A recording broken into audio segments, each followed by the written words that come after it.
So, as the title suggests, I was slightly tipsy when I did this fight. I'm not now that I'm talking over it, but at the time, yes, I was slightly tipsy. And if I can do this on whatever, I think New Game 10 on PS4, New Game 8 on Xbox One, whatever. It doesn't matter. I'll talk about that in a minute, but this fight is not that.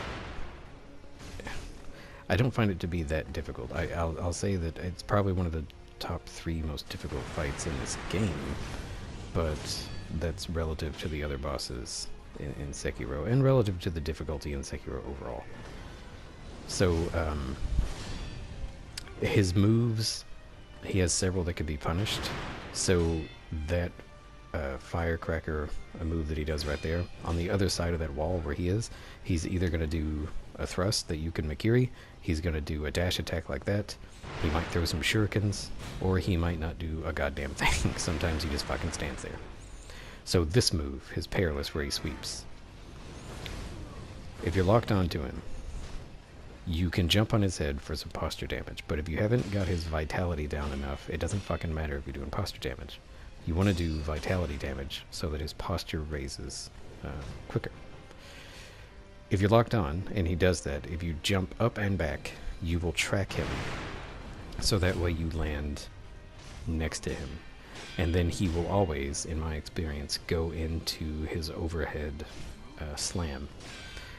Now, if you move out of that too soon, then he will cancel out of it and do sort of like a dash, not a dash, but like a swing, and you might get clipped, you might get hit. But if you wait, he makes a little grunt sound, and then he starts to bring the sword down. If you time it right, you can sweep around behind him and hit him in the back a couple of times for some vitality damage. What you're looking to do is to get his health, down around half or maybe a little less, and then you can kind of start focusing more on posture, and your deflects become a bit more important.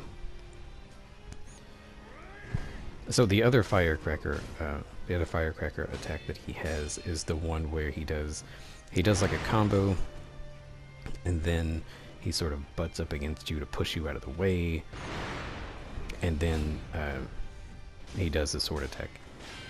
So you can dodge into that and sweep behind him. Here it is right here, but I think, yeah, we got him. Now you can dodge into that and around him to hit him in the back. The way that I deal with it is I just jump back.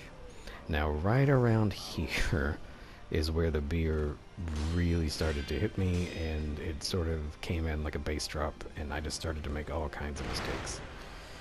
The second phase, I find, is much, much easier and far less sort of like complicated, if we want to say that the first phase is complicated. He has pretty much the same attacks. The biggest difference, and what I find to be fucking irritating, is that he can just disappear, and he will... The attack that I talked about where he does the overhead slam, and then you can, scoot around him and hit him in the back, he will almost always disappear during that. And the owl will do like its little sweep and then drop him in. And for whatever fucking reason, I find... Here, he just did it. God damn you. And for whatever fucking reason, I find it sometimes really hard to track the owl. But the trade for this irritating attack is this, where he does the 2 perilous back-to-back.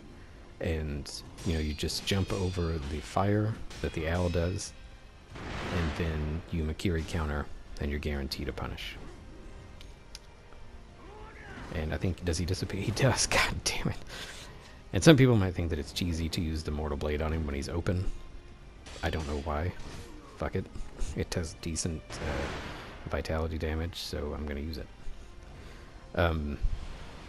Now, I did say that I don't think that it really matters to say that I'm on New Game 10 on PS4 here, or New Game 8 on Xbox One, or because I don't find that this game becomes really that much more difficult on each New Game cycle. In Dark Souls and Bloodborne, at Demon Souls, it was noticeable. Like, it was noticeable And it even sort of, at least in Bloodborne, I find it played into the game. Like you would go farm chalices for gems that made each new game cycle, much easier. Until until you knew like really what you were doing, then it didn't fucking matter. You just went the game. But I don't find that to be the case in Sekiro. Like it just doesn't feel that much more difficult on each new game. Really? So I don't really think that it's that impressive to say that I'm at New Game 10 or whatever like that, because all the same strategies still apply. Whereas, if you're fighting, I don't know what, if you're trying to fight Orphan on, like New Game 6 or something like that, and it's a fresh, it's like, it might be a little different, on New Game, I think, if you're trying to show people how to sort of go about winning. But maybe it wouldn't, I don't know, whatever. I guess the point is that this game does not really get any more difficult on each new game. So all the same strategies here apply. And I mean, the biggest tip, and I think I said this when I was talking about Sword Saint, is people get really frustrated, I think, because they go into a fight like this and they want to win. And they get frustrated when they lose, when what you should be doing, and fuck me. At this point, I feel like it's almost just over. But, and I forgot actually how to heal right here, so I'm struggling. I couldn't remember what I was doing. It really dropped on me. Fucking Yingling.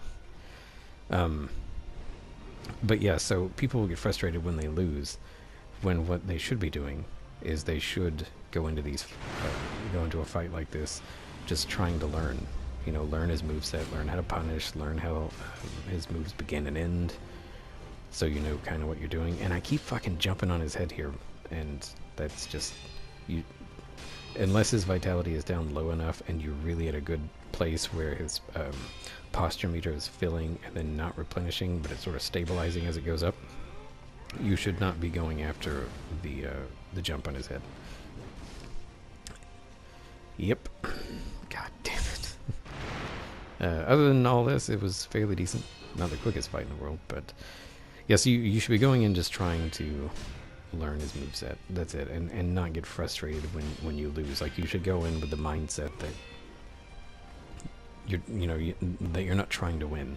That you don't care so much. Like, it doesn't fucking matter if you lose, so long as you go back into the fight having learned something just a little bit, having learned, like you can dodge out of the way of that perilous and then do something like this, use the mortal blade for really a lot of damage on him, or that if you're not good with Makiris, which you should be by this point, you can practice some of his Makiris, or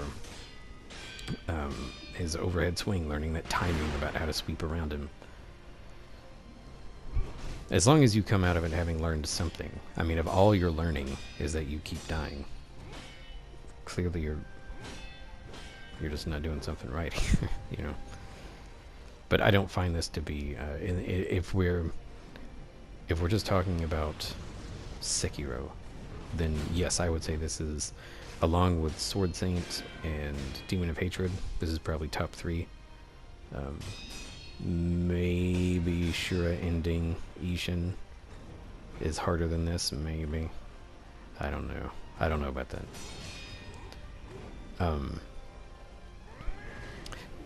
So it's not fair to sort of situate this within the context of like Soulsborne, because this doesn't feel like a Souls game to me, necessarily. As much as like Bloodborne felt like a Dark Souls game, this doesn't feel like a Souls game.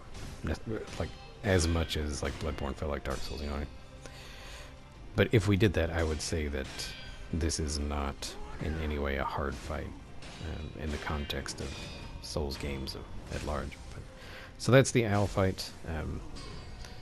You go into the fight trying to learn instead of trying to win, and if I can do this after all that I drank. I promise that you can do this.